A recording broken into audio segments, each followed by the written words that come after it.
Hello' everyone. বহুতে সুধি আছিলে ডিএলএডৰ লাষ্ট ডেট কেতিয়া। আজি মই ডাইৰেক্ট কম্পিউটাৰ স্ক্ৰীনৰ পৰা আপোনালোকক জনাই দিম। বলক ডাইৰেক্ট কম্পিউটাৰ স্ক্ৰীনতে আপোনালোকে চাই লওক। দেখিছে আপোনালোকে ডাইৰেক্ট কম্পিউটাৰ স্ক্ৰীন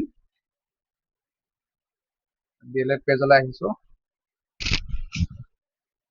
ডিএলএডৰ আপোনাৰ 10+2 অৰ্থাৎ 12 পাছ হ'বই লাগিব মিনিমাম, আৰু এপ্লিকেশ্যন ফিজটা দিছে 600 ৰুপিছৰ আপোনালোকে পে'মেণ্ট কৰিব লাগিব।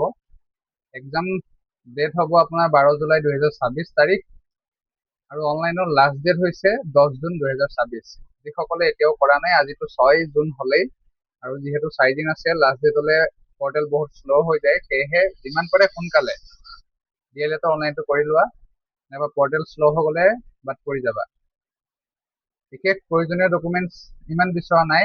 ৰিচেণ্ট পাছপোৰ্ট চাইজ ফটো দিব লাগিব, চিগনেচাৰ দিব লাগিব, এছপ্ৰুভ এডমিট বা SSLC চাৰ্টিফিকেট হ'লেও হ'ব, মাৰ্কশ্বিট আৰু পাছ চাৰ্টিফিকেট দিব লাগিব, হায়াৰ ছেকেণ্ডেৰী কাষ্ট চাৰ্টিফিকেট দিব লাগিব, আৰু যদি বিকলাংগ হয় বিকলাংগ চাৰ্টিফিকেট দিব লাগিব, আৰু যদি জেনেৰেল কেটেগৰী হয় তেতিয়া EWS যদি চাৰ্টিফিকেট আছে লগত গাঁঠি দিব।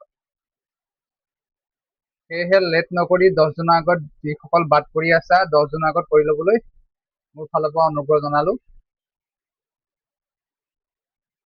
যিমান পাৰে সোনকালে কৰি ল'বা। ধন্যবাদ।